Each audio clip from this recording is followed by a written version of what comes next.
తెలంగాణ రాష్ట్ర హోంశాఖ special CS CV Anand తాజాగా చేసిన ట్వీట్ సంచలనంగా మారింది.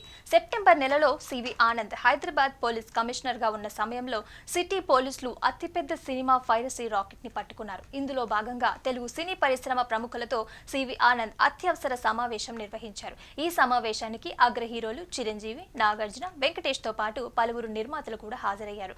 పైరసీ గ్యాంగులు ఉపయోగించిన పద్ధతులు, భవిష్యత్తులో తీసుకోవాల్సిన చర్యలు, ఇండస్ట్రీ పోలీసుల మధ్య సమన్వయం మీద విశ్లేషణ జరిగింది. ఈ మీటింగ్ కి సంబంధించిన వివరాలని సివి ఆనంద్ తన ఎక్స్ అకౌంట్ లో షేర్ చేశారు.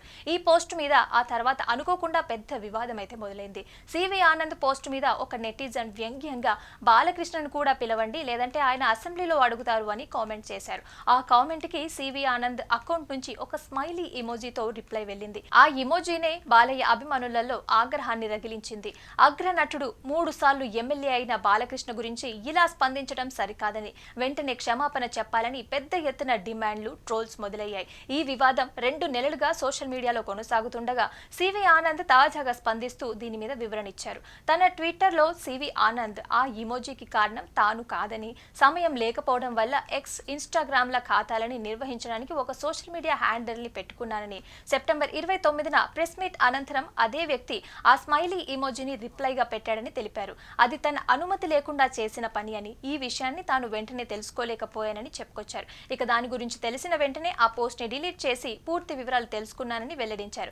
బాలకృష్ణతో తనకి చాన్నాళ్లుగా పరిచయం ఉన్నందున వ్యక్తిగతంగా ఆయనకి మెసేజ్ చేసి బాధ కలిగించుంటే క్షమించాలని కోరినట్లుగా కూడా తెలిపారు.